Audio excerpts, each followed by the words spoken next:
Está sintonizando programación informativa las 24 horas del día.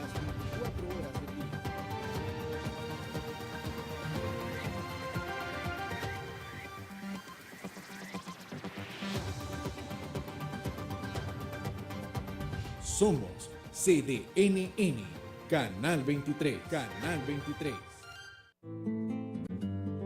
Cambia lo superficial, cambia también lo profundo, cambia el modo de pensar, cambia todo en este mundo, cambia el clima con los años, cambia el pastor su rebaño, y así como todo cambia, que yo cambie no es extraño, cambia, todo cambia. Cambia, todo cambia. Cambia, todo cambia. Cambia, todo cambia. Cambia el más fino brillante, de mano en mano su brillo. Cambia el nido el pajarillo.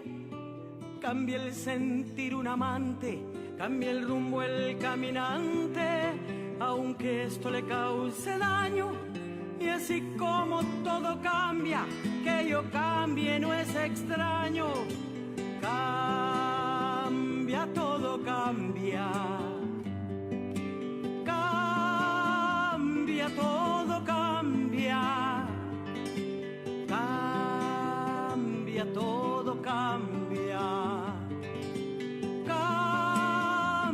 Todo cambia, cambia el sol en su carrera, cuando la noche subsiste, cambia la planta y se viste de verde la primavera, cambia el pelaje la fiera, cambia el cabello el anciano, y así como todo cambia, que yo cambie no es extraño, pero no cambia mi amor, por muy lejos que se encuentre, ni el recuerdo ni el dolor de mi pueblo y de mi gente, y lo que cambió ayer tendrá que cambiar mañana, así como cambio yo en esta mi Nicaragua.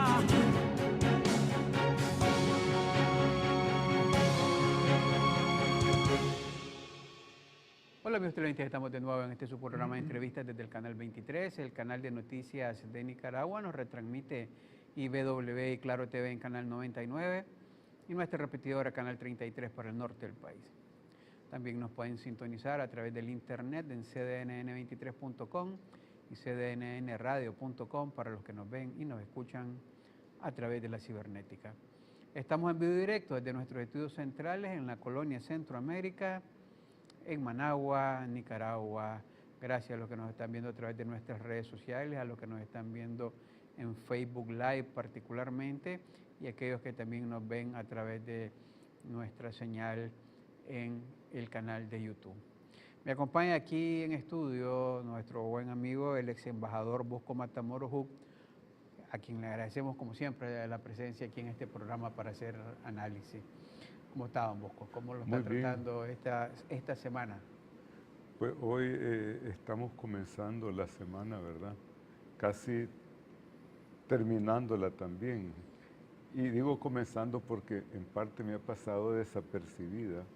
He estado un poco ocupado con la preparación de un curso que todavía no sé si lo voy a dictar, sobre el tema de las transiciones democráticas, y que se utilizaría primero una metodología, ¿verdad? Cómo ocurre, cuáles son los actores dentro de esos procesos y los casos de países que se han dado en Sudamérica y en el sur de Europa. Y en un cierto sentido me parece que podría ser oportuno, dadas las circunstancias de que está viviendo nuestro país. Hay varios modelos indiscutiblemente y por supuesto no es que le estoy haciendo propaganda a que yo voy a dar un curso, ¿no? No, pero voy a aprovecharlo porque me acaba de dar un tips que que me interesa en la parte del contenido de la cátedra que usted podría estar impartiendo. Usted sabe que yo siempre soy promotor aquí de que la academia, la universidad pueda emitir y ayudar a que todos los pensamientos puedan unificarse alrededor de propuestas de salida oportuna a crisis, de propuestas de empoderamiento para que el país camine. Y uno de los grandes problemas, creo yo, y usted lo ha visto a la hora que analiza estos procesos de transición, es que comienzan con posiciones muy antagónicas, ¿verdad? Se ceden los actores, pero no necesariamente sinceramente, y después se pasan las puñaladas en el siguiente tramo del proceso de la transición. Entonces uno dice, aprovecho, a la hora de esa cátedra que está comenzando a formular, hay tesis parecidas, hay experiencias parecidas, ¿no?, alrededor en el mundo. Bueno, tenemos, por ejemplo, el caso de la transición polaca, que fue muy importante, y en donde se institucionalizó, pero ahí hubo una influencia también del contexto internacional muy importante. Y en Polonia, a pesar de que había un régimen comunista, había un partido agrario que se le permitía cierto margen de acción política dentro del contexto polaco. Están otras transiciones, como fue el caso de Hungría, que fue mucho más avanzada, esa comienza desde mucho antes. Ellos experimentaron con un cierto grado de propiedad privada, mayor apertura política, y eso fue a raíz de del liderato de János Kadar, que inclusive él había sido instrumental cuando la intervención soviética en Hungría en 1956, cuando fusilaron al general Paul Maleter y a Imre Nagy, el primer ministro. Eso lo hicieron los rusos. También está el otro caso de transición democrática, la famosa primavera de Praga del 68, y eso culmina con una intervención soviética. También los rusos son muy dados a no aceptar, a no tolerar opiniones diferentes, ¿verdad? Y ellos la convencen a los adversarios con los tanques. No obstante eso, vimos un colapso del imperio soviético y todos estos países evolucionaron en sentido democrático. Ahí vimos Rumania, Hungría, Bulgaria. Después hubo el divorcio de la Checoslovaquia, la República Checa y Eslovaquia. Un divorcio de terciopelo, que se llama, ¿verdad?, que fue caracterizado por su institucionalidad y su contenido democrático. Y Polonia, que es uno de los países importantes, tanto en la NATO como dentro de la Unión Europea. El caso de Sudamérica es interesante porque en nuestros países se buscó siempre que era una jurisdicción de excepción. Es decir, en donde los militares o quienes ostentaban el poder estaban en una jurisdicción sobre la ley, en un cierto sentido. En Argentina se le llamaba la famosa ley del perdón y el olvido, que no obstante eso, 30 años después, el general Videla, que había sido el presidente de la Junta, fue juzgado. Entre otras cosas, tenemos el caso de la transición chilena, en la cual hubo un referéndum. Lo perdió el general Pinochet, por lo tanto no se le extendió su periodo y no obstante él continuó, creó un foro de excepción casualmente donde no podía haber una injerencia del poder civil, pero gradualmente se fueron desmantelando esas instituciones. En Nicaragua me parece un poco que podríamos pensar en qué analogía hay con el famoso protocolo de transición. Creo personalmente que ese tipo de soluciones a corto plazo son una respuesta, pero a mediano y largo plazo son una solución equivocada para los países, en último análisis, porque van en detrimento de la institucionalidad. Ahora, en esos procesos, ahí vemos el papel que juegan la sociedad civil, que es fundamental, la sociedad política, que es otro aspecto, y digamos lo que es la sociedad económica, y en el marco del Estado. Y se resume esto en una definición bastante esencial que dice que lo importante es que todos estén convencidos de que la democracia y el Estado de Derecho es la única opción que hay en la sociedad y que todos los órganos del Estado, todos los actores políticos, desde el presidente de la República hasta el último funcionario, están sujetos a la ley. Y es bien interesante porque ahí vemos el papel que juega la sociedad civil, por una parte, la sociedad política, el Estado y la sociedad económica. Ahora, hay experiencias muy a lo internacional, después de lo que para Norteamérica es la caída de la cortina de hierro, ¿verdad? Que es toda esa apertura que se da y la disolución de la Unión de Repúblicas Socialistas Soviéticas y del bloque soviético o del bloque comunista.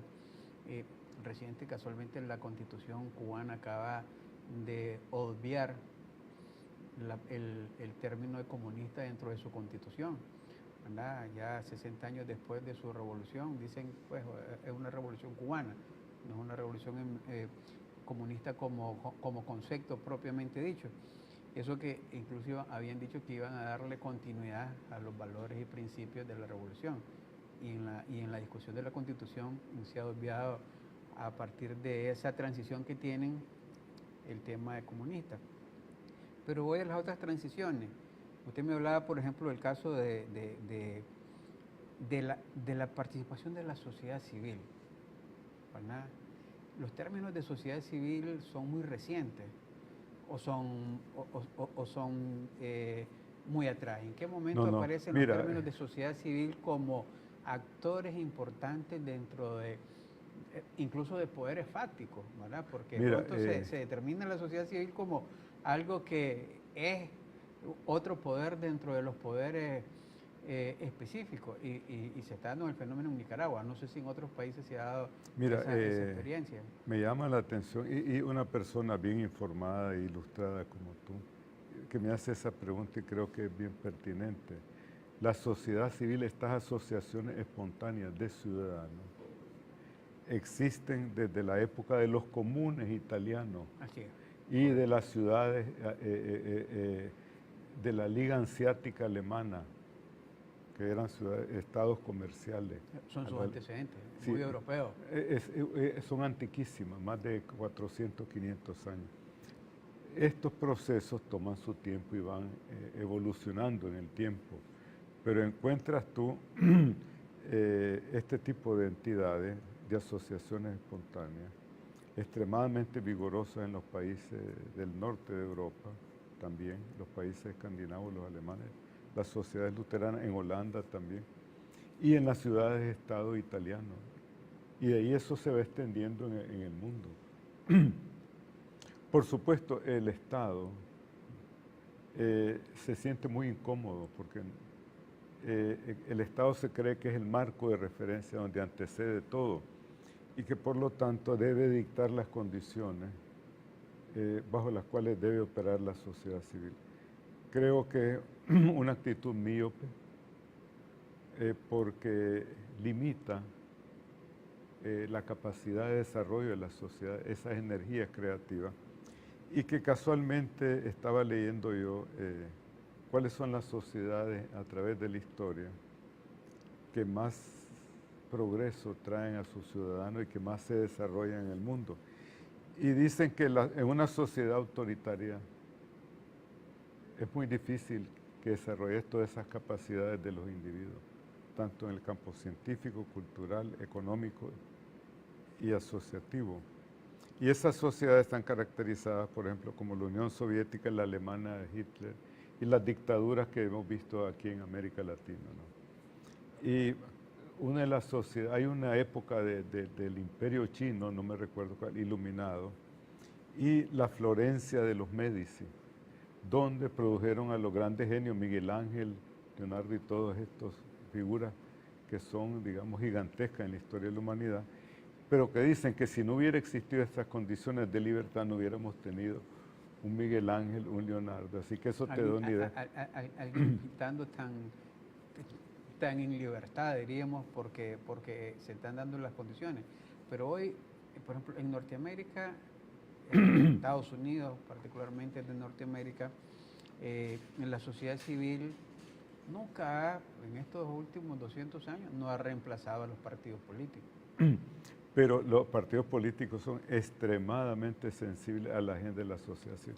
Mira, el movimiento de los derechos de la población negra, el Voting Act Right que se da cuando Johnson en 1965 es la Asociación de Ciudadanos Negros que reclama sus derechos, no a través de un partido político, son organizaciones de ellos, a través de la NAACCP, que es la Asociación Nacional para la Promoción de los Ciudadanos Negros. La feminista, el voto de las feministas en Estados Unidos. Ya, hoy por hoy, digo, por eso decía, en análisis de los 200 años de Norteamérica en general, no se había dado o ha sido esporádico los planteamientos de organizaciones de la sociedad civil no organizadas fuera de los partidos políticos.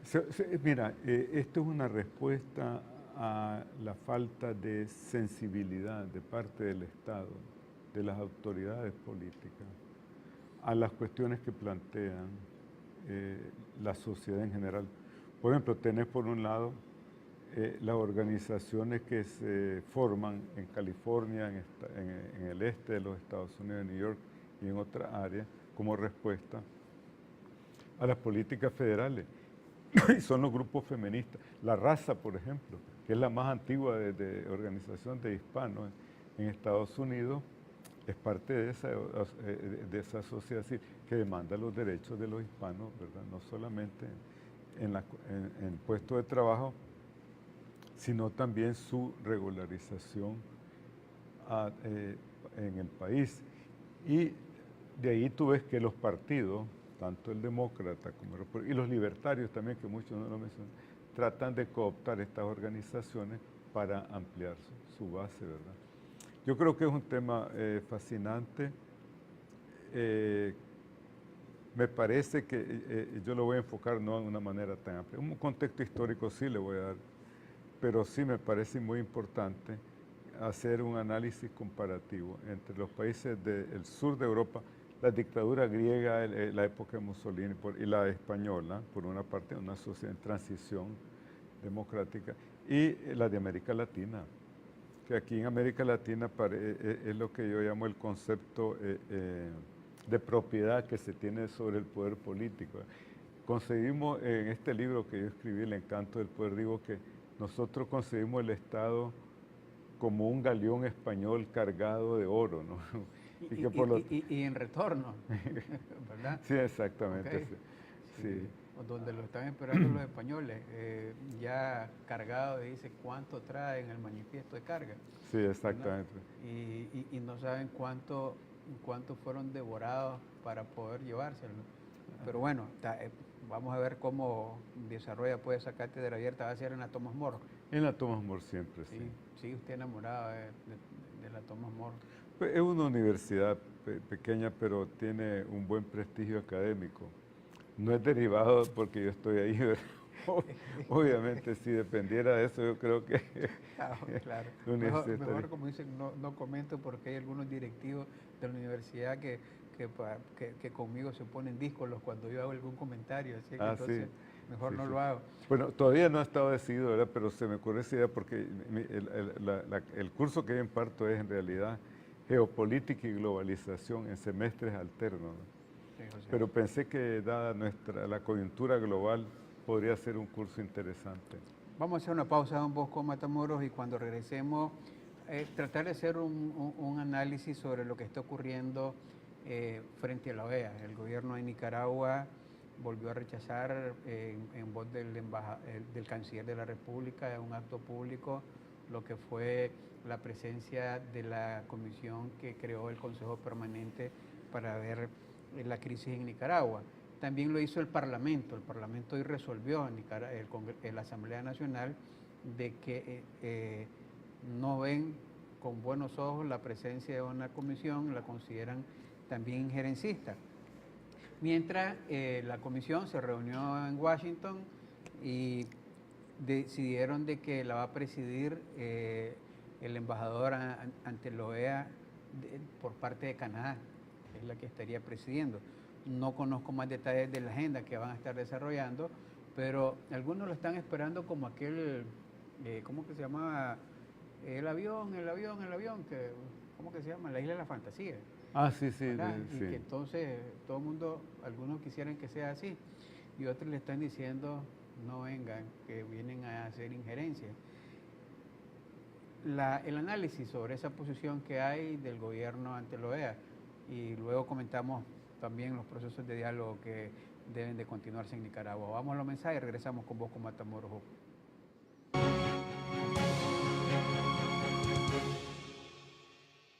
Aquí estamos, en el preciso lugar donde se genera la noticia. Aquí estamos, cubriendo imparcialmente los hechos que nos involucran a todos. Aquí estamos, llevando día a día información objetiva a nuestra teleaudiencia, porque nuestra responsabilidad es la verdad. Canal de Noticias de Nicaragua. Aquí estamos. Seguimos informando. Prepago. Plan. Prepago. Plan. Prepago. Preplan. Cámbiate a los preplanes Movistar. Entre la comodidad de un plan y la libertad de un prepago. Elegí todo. Internet, minutos y mensajes incluidos, con Movistar Play y redes sociales gratis, para usarlas libremente. Se renueva automáticamente cada 7 o 15 días, pero sin contratos. Actívalo, marca asterisco 134 numeral y elegí tu preplan desde 70 Córdobas. Movistar, elegí todo. Disnorte Disur ahora está más cerca de lo que te imaginas con la nueva oficina virtual. Solo necesitas crear tu cuenta electrónica y podrás realizar consultas y pagos de facturas, revisar tu histórico de consumo y efectuar solicitudes de servicios en línea, como si estuvieras en cualquiera de nuestros centros de atención. ¡Así de fácil! Suscríbete a la oficina virtual en nuestro sitio web www.disnorte-disur.com.ni y recibí tu usuario y clave de acceso. También descarga la aplicación móvil y descubrí toda la información disponible de tu suministro de energía. Disnorte Disur. Avanzamos con energía. Está sintonizando programación informativa las 24 horas del día.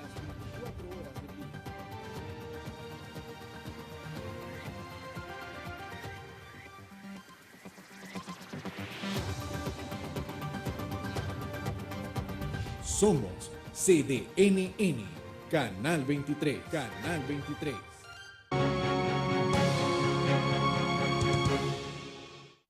Continuamos este su programa de entrevista conversando con el embajador, ex embajador Bosco Matamoros Juga, en su calidad de analista político y académico, tratando de hacer un análisis de la posición del gobierno de Nicaragua ante la Organización de Estados Americanos y sus repercusiones.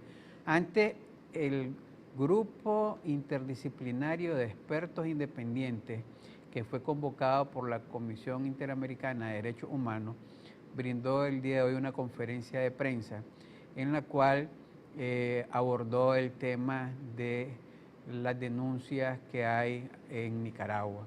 Una de las cosas principales que dijo el grupo es que no encontraron apoyo del gobierno en general, pero cuando le preguntaron por el tema de los secuestrados que han aparecido en medios de comunicación, dijo que ellos no tenían ninguna información ni denuncia de nadie de que hayan secuestrado, ¿verdad? O personas desaparecidas.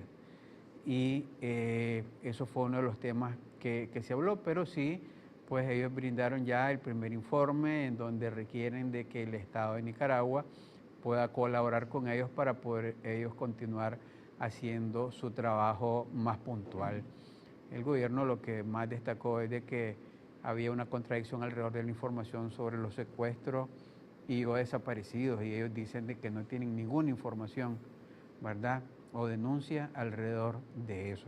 Este fue pues el grupo interdisciplinario de expertos independientes que brindó conferencia el día de hoy ante los medios de comunicación y con la presencia de los organismos de derechos humanos que están en Nicaragua, el CENID y la CPDH, porque la ANPDH pues fueron del país autoexiliados a Costa Rica. Por otro lado, en el tema de lo que ocurrió en la Organización de Estados Americanos, el grupo de trabajo conformado por el Consejo Permanente para ver el caso de Nicaragua se reunieron. Estuvo en esa reunión Luis Almagro. Esa es la reunión donde se decidió que presidirá la comisión, o ya la está presidiendo la comisión, que puede hacer agenda desde el mismo Washington, no necesariamente trasladarse a Nicaragua, el embajador de Canadá en el órgano regional, la OEA. Él es el que va a presidir esta comisión, integrada pues por todos estos ciudadanos embajadores de los distintos países que se han incorporado al mismo.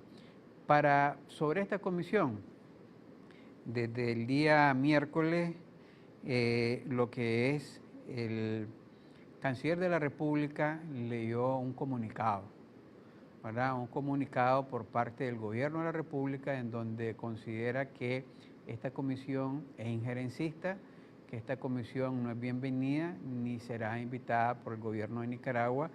Hasta este momento es la posición que tenía en ese momento el canciller de la República en nombre del gobierno. Y el día de hoy, más tarde, también pues hoy por la mañana más bien, la Asamblea Nacional resolvió una declaración que dice que efectivamente declaran que no van a aceptar la presencia de la comisión por considerarla una comisión injerencista. Esta declaración de la Asamblea Nacional pues, fue emitida y firmada hoy por el presidente del Parlamento y por la primer secretaria de la Asamblea Nacional.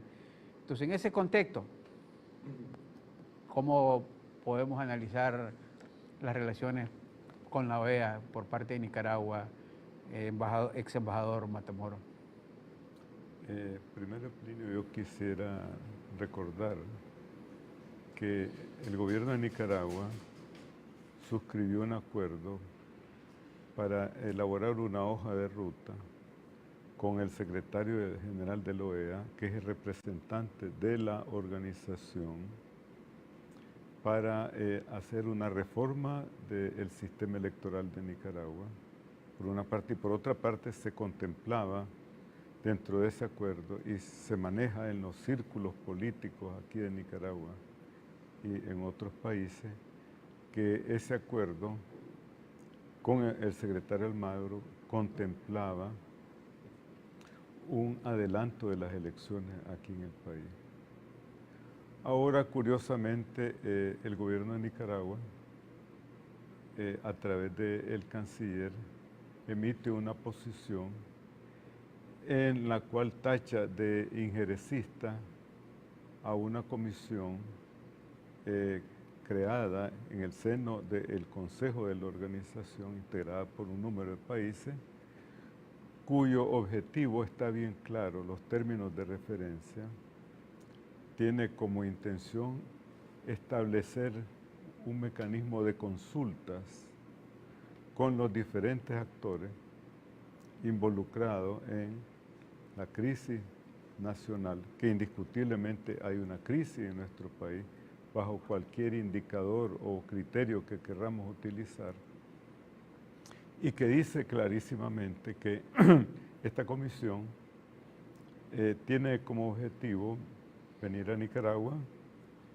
establecer consultas, dialogar con representantes del gobierno, de la sociedad civil, los partidos políticos, el órgano de mediación que es la Conferencia Episcopal, la Alianza Cívica, el sector privado, es decir, los actores nacionales, para encontrar, primero, identificar la problemática nuestra y segundo, ver qué sugerencias puede hacer para encauzar el conflicto nicaragüense en un mecanismo que lleve a una solución pacífica del problema nicaragüense.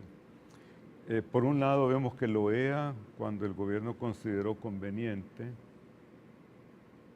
se involucra en un proceso que es la revisión de uno de los poderes del Estado, es decir, del sistema electoral, y suscribe un acuerdo casualmente el mismo canciller, y que eso llevaría casualmente a un eventual adelanto de las elecciones aquí en Nicaragua.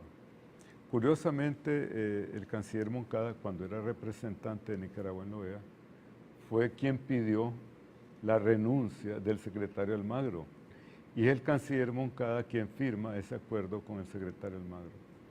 Ahora que se toma una decisión dentro del marco de la OEA y que Nicaragua, como miembro de esta organización, que suscribe la Carta Democrática Interamericana, que está obligado, porque es miembro constitutivo de la OEA, a las normas y procedimientos a las cuales están obligados todos los países de la región, ahora tiene una posición diametralmente opuesta, es decir, la califica de injerecista.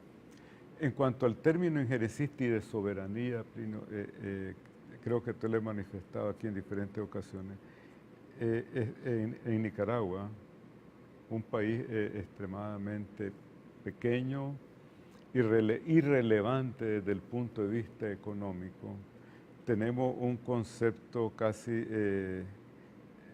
desmesurado de lo que se llama la soberanía, porque la evolución del derecho internacional, el concepto de soberanía, se supedita primero ese concepto estrictamente a la defensa del territorio nacional, y los derechos de los estados están cada vez más sujetos a los acuerdos regionales, por una parte, y por otra parte, a los derechos de los individuos sobre el poder del Estado.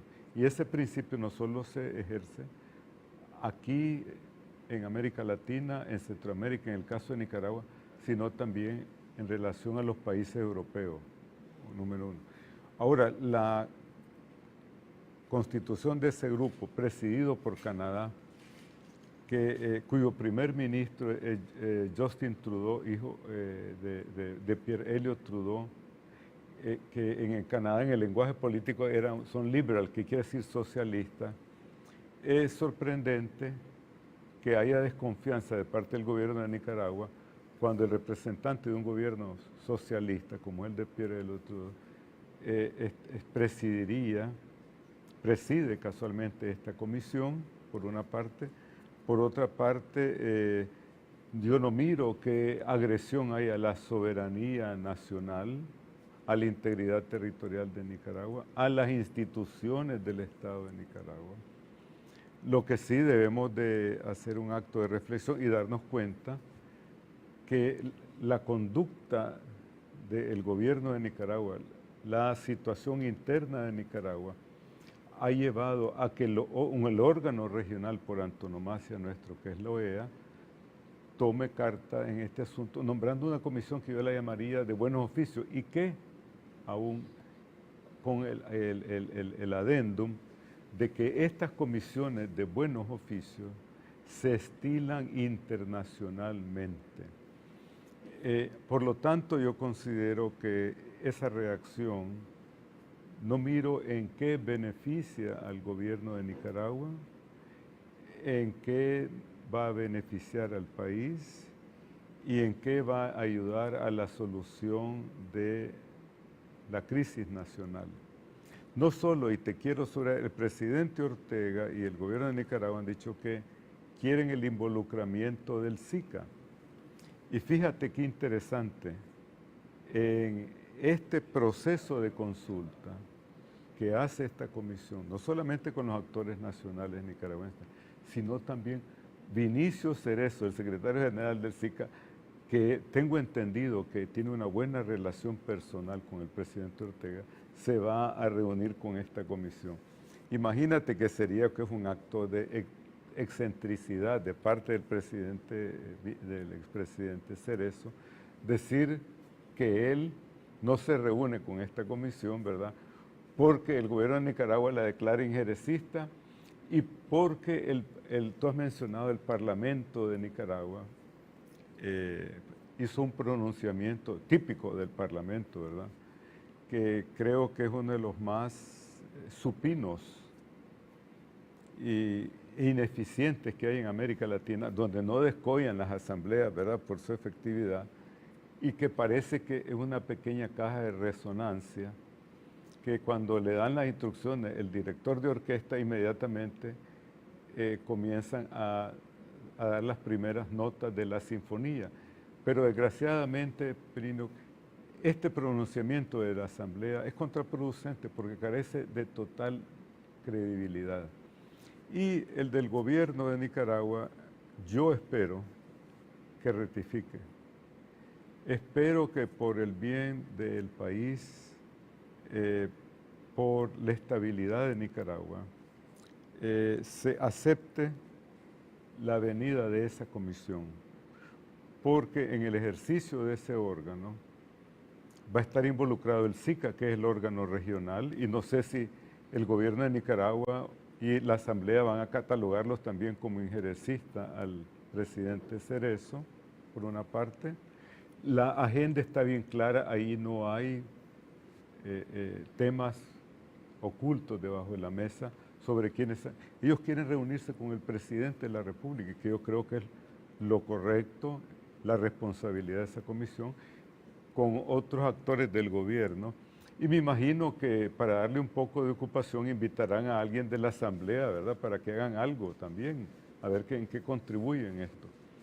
Pero por otro lado, también es responsabilidad de ellos de reunirse con los actores casualmente de la sociedad civil, los partidos políticos, aquellos partidos que aquí yo no voy a usar ese adjetivo de insecto, ¿verdad?, que se les atribuye, sino que le llaman colaboracionistas, digamos, después, y los partidos independientes y los actores económicos y sociales. Es decir, yo creo que si mezclamos todos esos factores, podríamos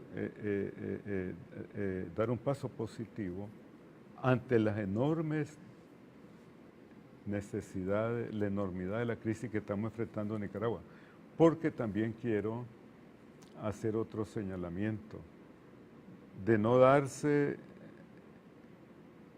este encuentro con esta comisión, nos vamos a abocar a un camino extremadamente difícil. Yo miro que si no se da ese encuentro, y eso no es un acto de injerencia, va a haber una reacción de parte de los organismos multilaterales.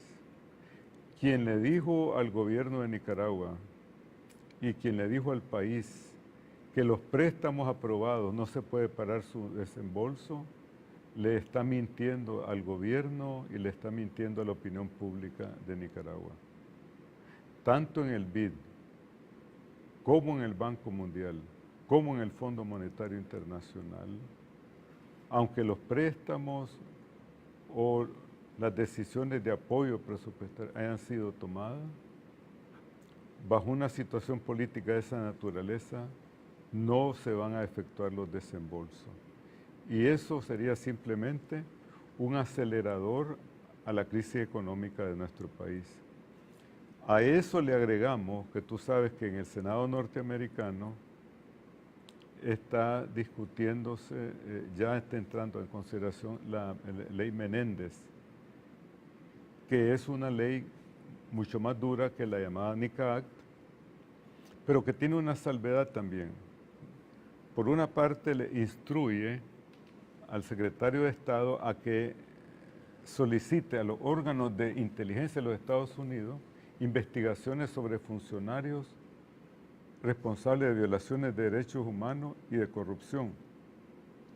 Y al mismo tiempo dice la ley Menéndez que el secretario de Estado van a informar periódicamente a ver si han habido avances en el proceso de transformación democrática en Nicaragua. Es interesante, una especie de waiver. Entonces, si sumamos todo esto, y quiero terminar con esto, por una parte tenés la comisión, es dentro de las facultades del Consejo Permanente de la OEA, dentro de las normas de la organización, el constituir un órgano de esta naturaleza para que lleve a cabo buenos oficios de cara al gobierno de un país, en este caso el gobierno de Nicaragua.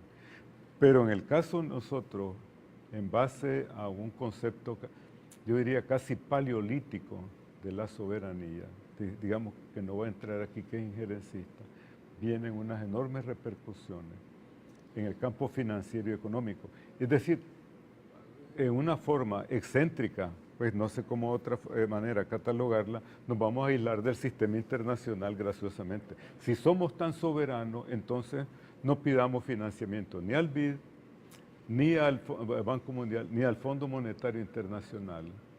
Y entonces rechacemos como injerencistas también el hecho que ya son más de 20 países que han suspendido la cooperación con Nicaragua. Yo por eso, sinceramente, te digo que espero que más pronto que antes se dé una respuesta positiva y que esta comisión tenga la oportunidad de reunirse no solo con todos esos actores sociales que he mencionado, económicos y políticos, sino también con el presidente Ortega. Vamos a hacer una pausa y para que no nos vean tan supinos de la injerencia, ¿verdad? Luego analizamos porque todas estas cosas que usted está diciendo son las que se están debatiendo casualmente en muchos sectores, ¿verdad? El gobierno en su posición y sus partidarios dicen no deben de entrar y a lo mejor diría yo es porque la forma en que fue creada la comisión, aquella expectativa que se creó, que le decía yo ya nos vienen a salvar. Y entonces, bueno, este gobierno debía hacer una señal también de que no tiene la debilidad que creen que se tiene. Bueno, hay otros que han pensado que el 19 de julio ya se había ido. Y ellos están demostrando... 19 de abril. No, el 19 de julio. Ah, Decían, que parece... disculpa, sí.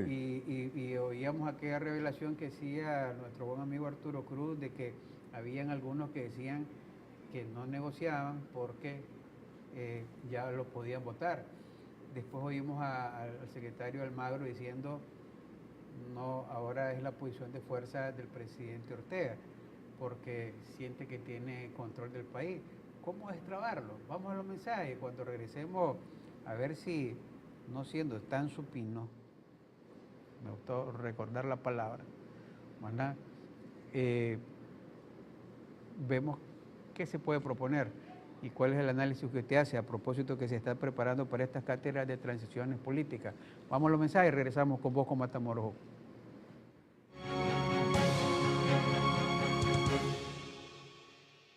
Aquí estamos, en el preciso lugar donde se genera la noticia.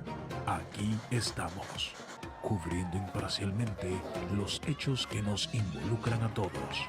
Aquí estamos, llevando día a día información objetiva a nuestra teleaudiencia, porque nuestra responsabilidad es la verdad. Canal de Noticias de Nicaragua. Aquí estamos. Seguimos informando. En Banco Lafice Bancentro desarrollamos soluciones financieras para quienes trabajan día a día, aportando al crecimiento de Nicaragua. Ofrecemos créditos agropecuarios para impulsar la producción, una amplia y moderna red de cajeros automáticos para realizar retiros o depósitos en efectivo, alianzas con remesadoras a nivel mundial y una red de sucursales a nivel nacional para retirar sus envíos de dinero, y una herramienta para planificar el ahorro con el Plan Ahorro Programado. Soluciones financieras ideales para impulsar el desarrollo. Banco Lafice Bancentro, excelencia financiera a nivel mundial. Hola, mamá. Hola, amor. ¿Ya compraste todo? Cebolla, tomate, le dejas caer todo en la masa y le echas sal. Eso, la sal. Mezclalo bien. Casi tan rico como el suyo. Adiós, amor. Besitos a todos. Activa llamadas ilimitadas por un día a un número de Claro en Costa Rica. Envía 1CR al 1000. ¡Claro que sí! Para amar una carrera tienes que exigirte una y otra vez. Universidad Central de Nicaragua. Con los mejores estándares en la educación, herramientas modernas y de última generación para el aprendizaje adecuado y oportuno.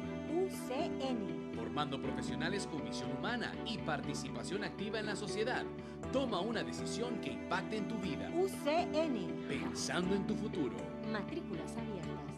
DISUR ahora está más cerca de lo que te imaginas con la nueva oficina virtual. Solo necesitas crear tu cuenta electrónica y podrás realizar consultas y pagos de facturas, revisar tu histórico de consumo y efectuar solicitudes de servicios en línea, como si estuvieras en cualquiera de nuestros centros de atención. ¡Así de fácil! Suscríbete a la oficina virtual en nuestro sitio web www.disnorte-disur.com.ni y recibí tu usuario y clave de acceso. También descarga la aplicación móvil y descubrí toda la información disponible de tu suministro de energía. Disnorte Disur. Avanzamos con energía. Está sintonizando programación informativa las 24 horas del día.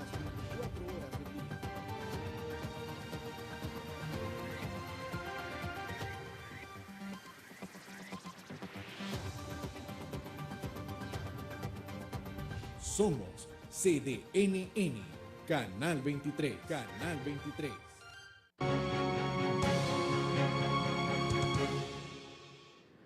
Continuamente su programa de entrevistas aquí con don Bosco Matamoros Huk en su calidad de analista para ver y analizar este tema de la posición del gobierno de Nicaragua ante lo que fue la comisión que el Consejo Permanente de la Organización de Estados Americanos aprobó para venir a ver el caso de Nicaragua y que ya el Parlamento nicaragüense, el gobierno a través de su canciller, han dicho que la consideran injerencista, que la consideran no oportuna su venida y que hasta acusan, ¿verdad?, de que parte de algunos de esos países podrían estar siendo, dijo el presidente Ortega en una de sus entrevistas, siendo instigados, dijo en algún momento, o más bien ofreciendo a algunos de los sectores de la oposición a que devolverle territorio a los colombianos,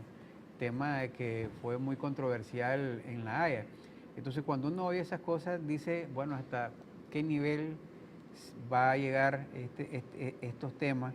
Y usted dice de que la presión económica que viene, si no se acatan las resoluciones de la OEA, sería más grave para Nicaragua.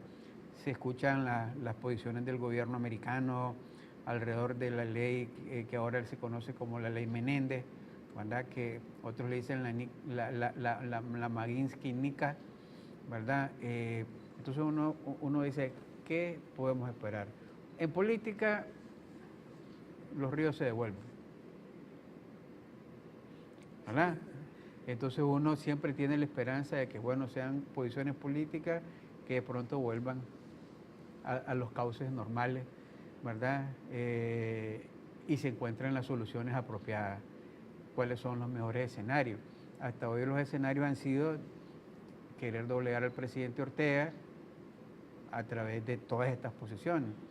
El presidente Ortega demostró de si el magro fuerza y ahora pues dice, bueno, sigamos negociándolo. Eso es lo que se ve muy fríamente. Si uno se coloca en una de las dos posiciones, entonces agarra como más corazón y pasión. Pero, ¿cuál podría ser la solución frente a cosas como esta, don Bosco? Primero, Plinio, tú has usado un adjetivo que es muy típico de nuestra cultura, ¿no? Corazón y pasión. Desafortunadamente, a mi edad, yo creo que si analizo y miro las cosas con pasión y el corazón, me puede producir un colapso, ¿no?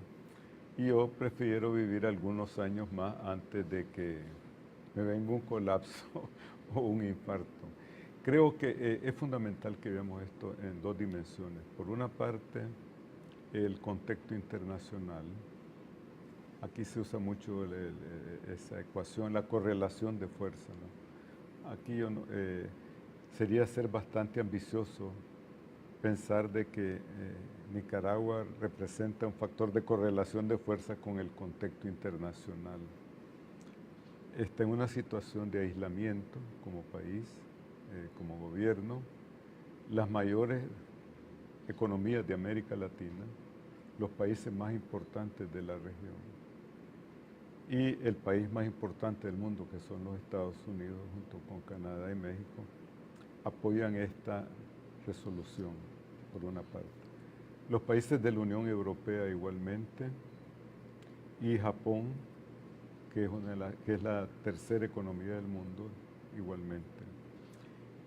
Los potenciales o hipotéticos aliados de Nicaragua, que podrían ser Venezuela, Cuba o Bolivia, que hemos visto que su capacidad material se reduce, a votar en contra de esta resolución dentro del órgano al cual ellos pertenecen. Y por lo tanto estamos obligados a respetar las normas y procedimientos y principios de su organización. Su capacidad tangible de apoyar, de sostener a este gobierno, no va más allá de eso. Por otro lado, Venezuela sabemos que es un país que está en una profunda crisis y Cuba tiene un proceso que yo considero de evolución, si no le podemos llamar de transición, que tiene que ver mucho hacia adentro, a sí mismo, ¿no? Rusia es un país que está muy lejano del entorno geopolítico de Nicaragua, cuyo es un país muy grande geográficamente, pero una economía muy vulnerable, exporta primariamente materias primas y armamento. Pero su ingreso per cápita, su capacidad financiera es muy limitada. Es objeto de sanciones por parte de la Unión Europea, por parte de los mismos Estados Unidos. Por otra parte, tú sabes muy bien que los bancos rusos, algunos de ellos están sujetos a sanciones. Nosotros estamos dentro de esa dinámica de sanciones con Venezuela y que si tú quieres hacer operaciones financieras por medio de bancos rusos, tienes que pasar por sus corresponsales europeos, los cuales están vinculados al sistema de la Reserva Federal Norteamericana en Nueva York.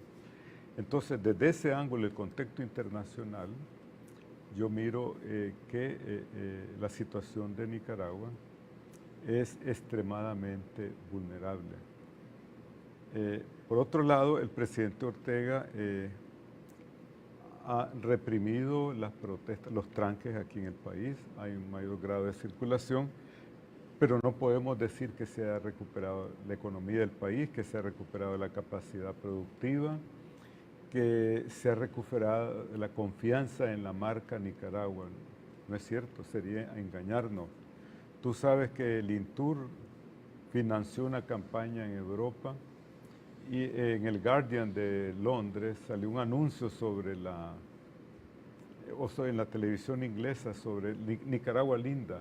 Inmediatamente después pasaron otro filmado, sin que nadie lo pagara, en el cual te da una versión totalmente diferente de esa versión optimística que se quiere hacer.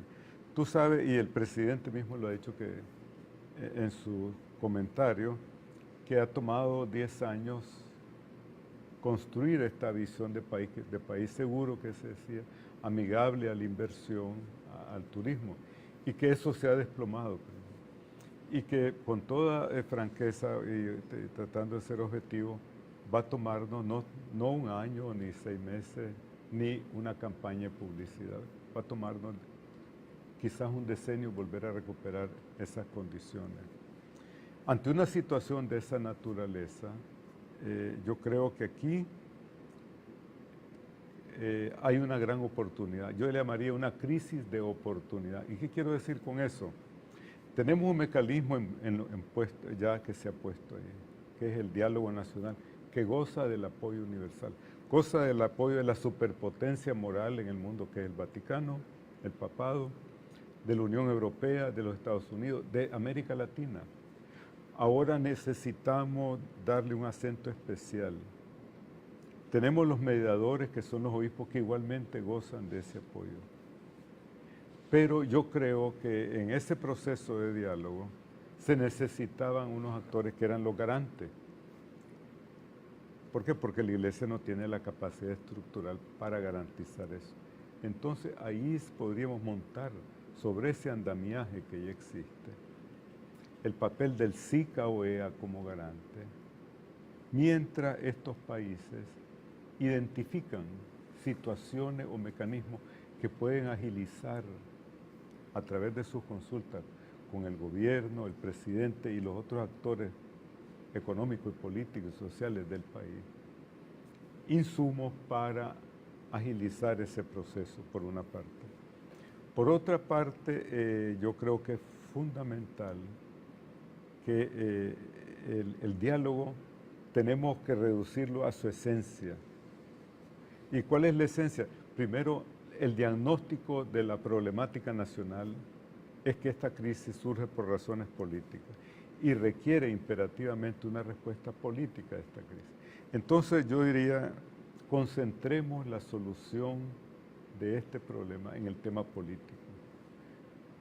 El adelanto de elecciones por una parte y la reforma del sistema electoral de Nicaragua, el poder electoral en su integridad. De esa forma y acompañado de esa presencia internacional, por una parte tenemos la refundación del Estado nicaragüense, a como hicieron los chilenos cuando superaron su crisis, por una parte. Por otra parte, esa presencia internacional es una garantía para todos los actores políticos de Nicaragua. ¿Usted ve la comisión como parte del garante? A la comisión, digo. No, la OEA, la OEA. La comisión tiene un mandato bien específico. Correcto. Que consultas esos insumos, esas indicaciones, se la traen. ¿Pero quién sería el garante, cree usted, válido que pudiera tener de cara a esto, ya que pues hay un mediador, como dicen, casi hasta el gobierno de la República lo propuso, aunque ahora pues está diciendo Le solicitó. Le solicitó. Sí, ¿verdad? Proponer y solicitar son dos cosas diferentes. Disculpe sí. Tú sabes que yo soy enamorado de la precisión del lenguaje. Estoy totalmente de acuerdo con usted, ¿verdad? Vamos a seguirnos enamorando nosotros también, pero le solicitó, con tal de que no sea de la misma cosa. Así es, le solicitó. Entonces, ya también lo cuestionó, lo solicitó y también lo cuestionó el tema de la mediación por parte de la Iglesia. Entonces uno dice, ¿quién podría ser, veamos, el garante? O sea, ¿quién podría ser el válido? Se hablaba del SICA como mediador o garante, creo también. No, del SICA no podemos caer ya, digamos, en una epidemia de garantes. El garante es un único actor, que es la Conferencia Episcopal. El mediador. De mediador. El garante, se ha hablado de la OEA y Naciones Unidas, con el reforzamiento del órgano subregional, que es el SICA, y que seamos bien claros, el SICA no tiene experiencia en este tipo de situaciones. No obstante, el gobierno de Nicaragua lo ve con buenos ojos. Y yo estoy casi seguro de que igualmente sería considerado por la Alianza Cívica. Pero el SICA per se no tiene ni la capacidad ni los recursos individualmente de ser el garante, pero en cooperación con la OEA perfectamente puede desarrollar esa función de garante bajo el paraguas de las Naciones Unidas, que es el órgano universal. Pero, primero, también para esto, nosotros hablamos de grandes conceptos en América Latina y nos olvidamos lo que hacen los protestantes. Los protestantes dicen, vamos a hacer una iglesia, pero ¿dónde va a estar el presupuesto?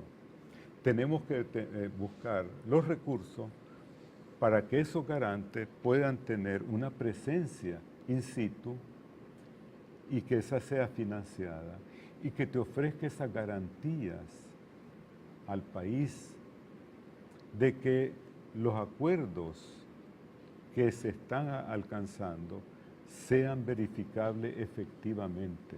Si vamos a tener un adelanto de elecciones, ese proceso tiene que ser financiado. Si se va a hacer una reforma del sistema electoral, igualmente. Pero aquí en Nicaragua, dado el grado de violencia y de fractura social que ha habido en el país, se necesita una presencia internacional por razones humanitarias. Y eso tiene que ser financiado por ¿quiénes? Dentro del marco de la ONU, con la OEA. Tú miras que el SICA, los países centroamericanos tienen esa capacidad, no, pero ellos podrían aportar efectivos, no solamente centroamericanos, de América Latina, para llevar a cabo esa función. Mira, hay un caso bastante parecido en ese sentido, como fue el caso de Haití. en donde el jefe de las fuerzas internacionales que llegaron para garantizar la paz y la estabilidad del país por razones humanitarias, casualmente por razones humanitarias, era un general brasileño. Y fue dentro del paraguas de las Naciones Unidas que siempre, tú sabes que tienen acuerdos con los órganos regionales que tienen, digamos, un derecho preferencial. Lo mismo ocurrió en el caso de Ruanda, en África, con los países de la Unión Africana, bajo el paraguas de las Naciones Unidas. Yo creo que, mira, la cuestión es, en el fondo, detrás de todo esto, la gran cuestión, el enorme signo de interrogación es la voluntad política. Creo que pecamos de optimista al inicio, cuando creímos que el diálogo, como había sido la estructura concebida, iba a ser la respuesta al problema de la crisis nacional. Y ese fue un error de parte de todos los actores. Pero hubieron avances. Aquí tenemos la Comisión Interamericana, tenemos otro órgano, la Comisión de Derechos Humanos de las Naciones Unidas. Pero no solamente se necesita su presencia, sino efectividad.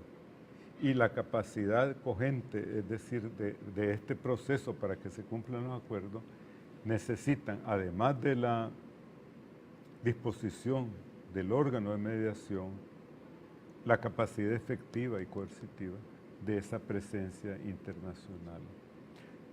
Entre más arrastremos esta situación, que no le demos una respuesta política a esta crisis política, tiene como externalidad, es decir, como efecto colateral, el impacto económico sobre nuestro país. La incertidumbre, la falta de inversión, la pérdida de puestos de trabajo y, más serio aún, Plinio, o tan serio como eso, que nos estamos convirtiendo en un potencial factor de desestabilización a nivel regional. Porque tú sabes, en Costa Rica ya hay una crisis humanitaria, ¿verdad? Ya en ciernes. Imagínate que esto se extienda más hacia el resto de Centroamérica. Yo creo que el presidente Ortega, en última análisis, va a dar una respuesta positiva. Mira, yo no lo conozco, como te he dicho en muchas ocasiones, pero he seguido su trayectoria, su conducta política. Es un hombre que indiscutiblemente conoce sus secretos de cómo manejar las circunstancias. Y a veces parece que ha llegado al borde del precipicio y en ese momento sorprende. Así que yo espero otra sorpresa por parte del presidente ante esta situación, aceptando primero que reactivemos el diálogo, lo encendamos de nuevo ese motor de optimismo para el país. Y segundo, que se reúna con los miembros de la Comisión de Países que designó el Consejo Permanente de la OEA. Entendido, vamos a ver cómo se comportan esto en los tiempos. Don Bosco, yo le agradezco como siempre que haya estado aquí con nosotros. Por favor, me invita como oyente a sus cátedras, oye, que va a estar dando próximamente, si las inicia. Oye. Así es, sería un gusto, pero yo creo que entonces yo voy a ser el oyente y tú vas a dar la cátedra. No, pues voy a ir no, o sea, ¿qué va a ser? Voy a estar ahí muy aplicado, escuchando sus cátedras en esa dirección sobre los temas de transiciones políticas, ¿verdad? Que son interesantes conocerlas siempre. Pero le agradezco nuevamente, don Bosco. Te agradezco la invitación. Gracias también a usted, amigos televidentes, de haber estado en sintonía de su programa de entrevista. Estén pendientes de los noticieros, aquí estamos, seguimos informando. Cambia, todo cambia. Cambia, todo cambia. Cambia, todo cambia. Cambia, todo cambia.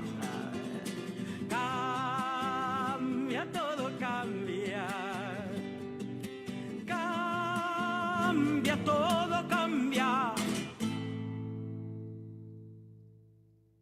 Está sintonizando programación informativa las 24 horas del día.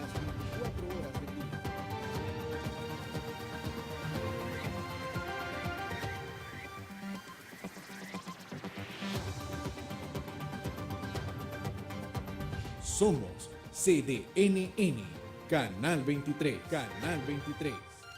Aquí estamos, en el preciso lugar donde se genera la noticia. Aquí estamos, cubriendo imparcialmente los hechos que nos involucran a todos. Aquí estamos, llevando día a día información objetiva a nuestra teleaudiencia, porque nuestra responsabilidad es la verdad. Canal de Noticias de Nicaragua. Aquí estamos. Seguimos informando.